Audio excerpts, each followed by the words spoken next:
got myself a Christmas cold, standard. So a couple of vlogs ago, I said that the composer, Paul, was working on some new music for Amber, and I've just had it through. It's brilliant.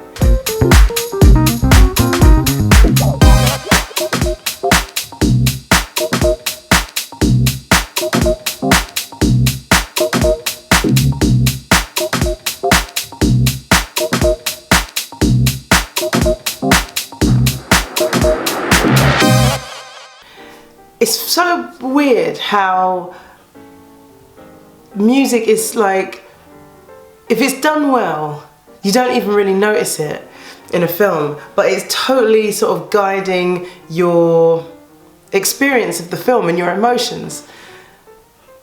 If it's done badly, it feels like you're being told what to think, and sometimes, you know, you'll notice it, you'll resist it or something, or it just will jar and it'll just be like, why is that music there? And sometimes it's not even a case of, you know, swirly violins for emotion and, you know, fast paced for anger or action or whatever. Like sometimes you can use it in opposition to something, like to highlight what's going on in that moment. Like I watched, if you seen Manchester by the Sea, the Casey Affleck film that's just come out, there's a bit where he has this really sort of like violent drunken brawl. They use this jazz over the top of it, and it works brilliantly. So anyways, so here's a little example of what we had before.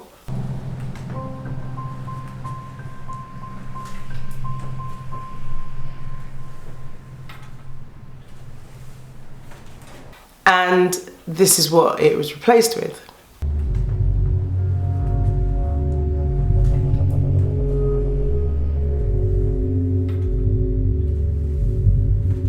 Sometimes you put down temporary music to give the composer an idea of what you're looking for. And from the temporary music, I think what I realised is that what we had was like too safe. I think I said that before. So I was after something that was a little bit less penetrable, bit like more ambiguous as to what it was saying, because the thing is, this film is all set, most of it is set anyways, in the sort of wee hours, in the twilight hours, where I think things get a bit weird and like odd things happen, and this is where I think, like in films, like all the mysterious weird things and ethereal things happen. So I didn't want the music to be so standard as you would expect to hear. It's going to be a bit more rather than a so, which is the note I gave the composer, obviously, and he got what I meant. Anyways, so that's just a little example of the difference it's made.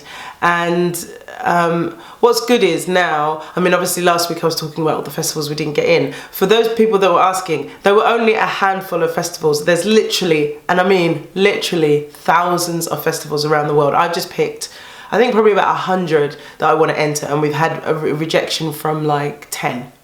So it's not the end of the world, you know what I mean? There's still another 90 to go, and if we don't get into those ones, I could start, you know, spreading my reach further afield. So it's really not the end of the world. I don't need to worry about, there's nothing to worry about just yet. And we were also trying to get into the biggest festivals. I mean, Sundance is probably, arguably, if not like in terms of scale, the biggest, certainly in terms of prestige, it's the biggest. So the chances of getting in are so slim. So it's cool, it's really cool. And at the end of the day, you know, it's not the end of the world if your film doesn't get into the big festivals. It's disappointing, but then you make another film and you learn from the last film and you keep going, because what I feel is each film, each thing you make, each creative project you embark on, not only are you, you know, you have the experience of what you learned from doing it, you have the finished product, which hopefully you could, you know, generate some income from, but then also it's just there as a byproduct of what you learned, and then you just move on to the next thing and the next thing and the next thing and the next thing. Anyways, so the next stage now is Adam's gonna take this new music, he's gonna sort of do a couple of little edits just to make sure it fits everywhere and, you know, keeps the shape of what we'd originally imagined.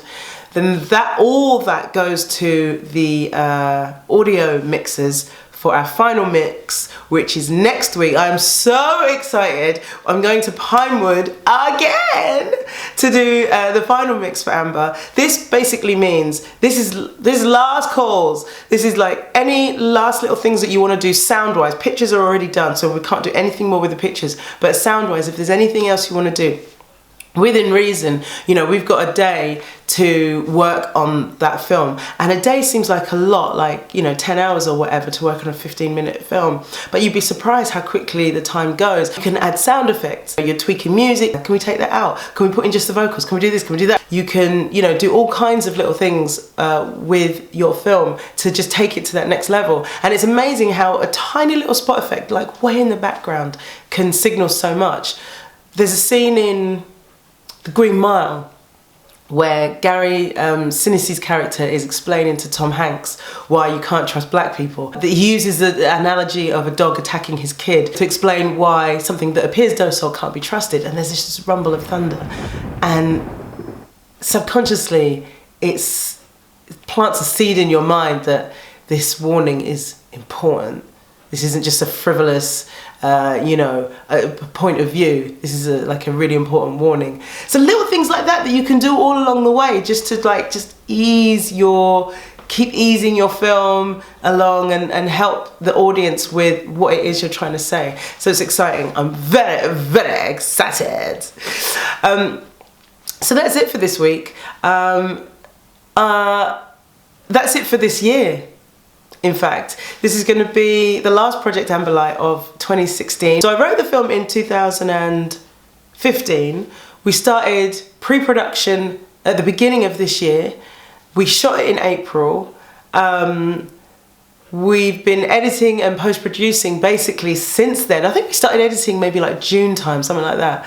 And we've been at it ever since, on and off. Obviously it's not a daily grind. This is very exciting. So we have the final mix coming up, and then that's it, that's the film finished, and we can finally send out the completed version of the film to the film festivals, and they can see it in its finest glory, the best quality we can get it.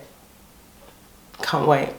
Literally can't wait. So Merry Christmas to you, Happy New Year, and I will see you in 2017 with a new vlog, post Pinewood, with a finished film. Bye.